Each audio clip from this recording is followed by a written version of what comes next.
Assalamualaikum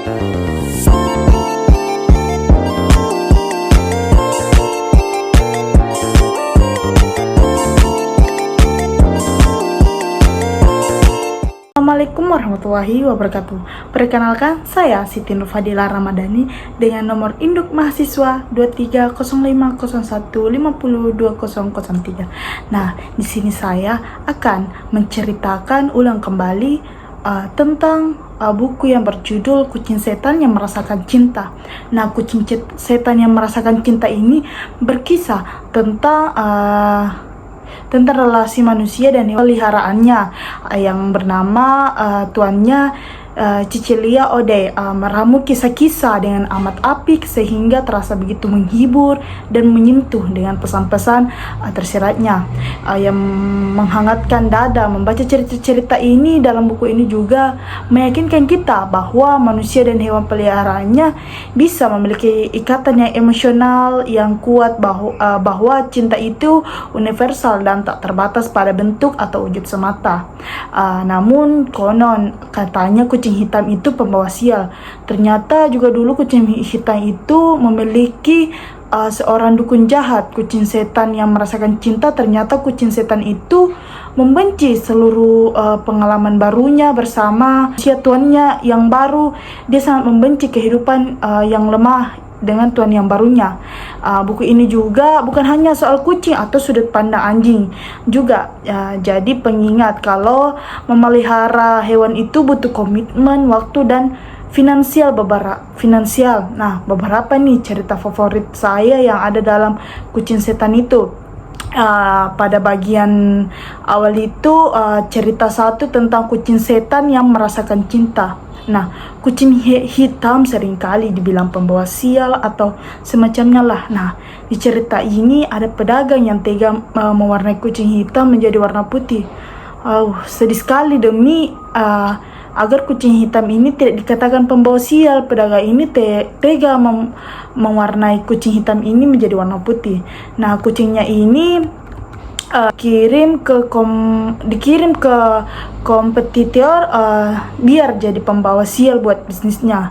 Ini berada pada bagian awal Kucing Setan yang Merasakan Cinta. Lalu cerita yang kedua itu pada bagian mainan orang kaya. Nah, tentang anjing kampung yang direinkarnasi jadi manusia terus ketemu mantan pemiliknya yang udah jadi orang kaya. Salah satu contoh beautiful penyelamat atau Martha Juman. Nah, Martha yang menyelamatkan sang anjing liar yang sudah dihajar oleh Pak Satpam ini. Tapi Pak Satpam ini bukan karena tidak ada alasan memukul sang anjing ini, namun Pak Satpam yang khawatir anjing itu gila. Namun Ibu Martha tetap mau memelihara anjing itu. Kalimat yang dikatakan Martha bahwa tidak heran Pak Satpam kehilangan kesabaran oleh anjing liar itu. Namun kenapa harus kesal dengan anjing liar? Dia cuma makan dari tempat sampah, tidak mencuri dari rumah orang, bahkan tidak mengemis kesana kesini. Nah, di sini ada makna yang relate dengan kehidupan sekarang kita ini, dapat ditanggapi dengan zaman sekarang bahwa hewan mengapa diperlakukan begitu kasar oleh manusia, sedangkan manusia lebih jahat dari hewan seperti koruptor dan sebagainya diperlukan baik oleh manusia.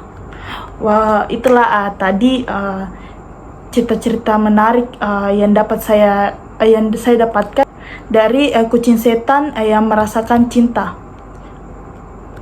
Nah, buku kedua yang saya baca itu mengenai The Alpha Girls Guide. Nah, dari sampul The Alpha Girls Guide ini, sang penulis ingin buku The Alpha Girls ini menjadi sebuah perjalanan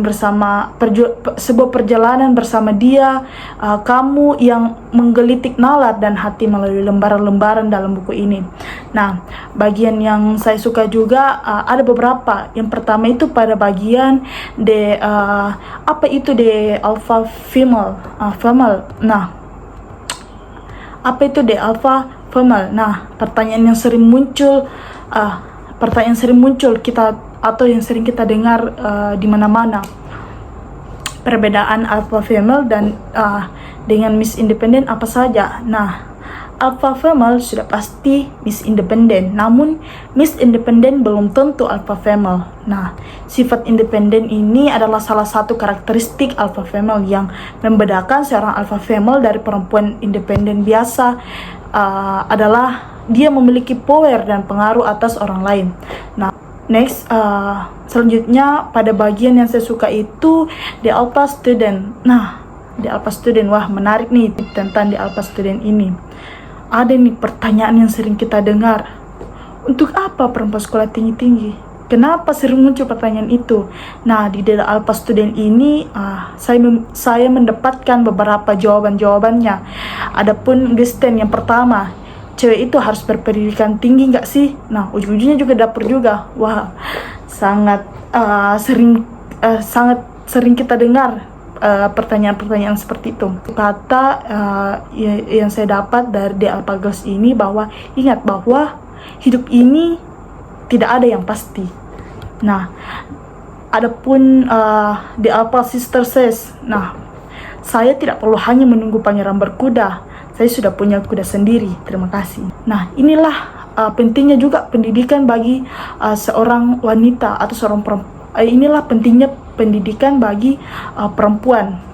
Nah, The Alpha Sister says juga mengatakan pendidikan yang baik itu akan memberi efek dominan positif yang banyak aspek kehidupan lain. Dengan berpendidikan yang baik, kamu bisa punya akses ke pekerjaan yang layak, punya kesadaran hukum, kesadaran hidup sehat, keinginan berpartisipasi politik, dan usaha memberdayakan orang sekitar. Nah, ada lagi nih Alpha Sister says yang pada bagian Alpha Student. Pilihlah jurusan yang sesuai dengan minatmu. Dalam studimu kelak akan ada kesulitan, tekanan, dan hambatan.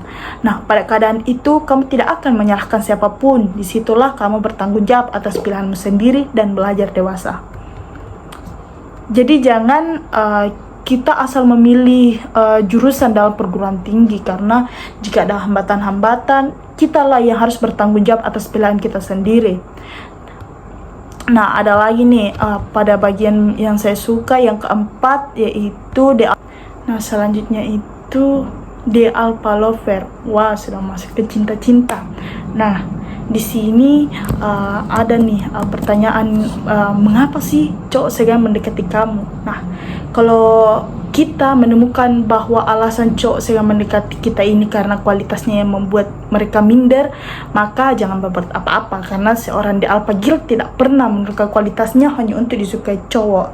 Nah, ada juga nih The Alpha Sister Size pada bagian The Alpha Lover yang menurut saya kita harus terapkan ini dengan kehidupan kita yang sekarang, bahwa hidup terlalu remeh hanya untuk memikirkan cinta terhadap pacar. Bertemanlah sebanyak-banyaknya, cintai dan kenali dirimu sendiri dulu.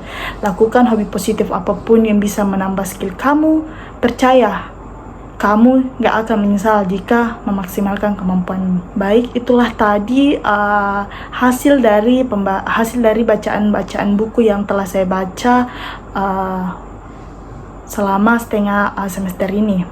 Saya akhiri dengan ucapan Assalamualaikum warahmatullahi wabarakatuh.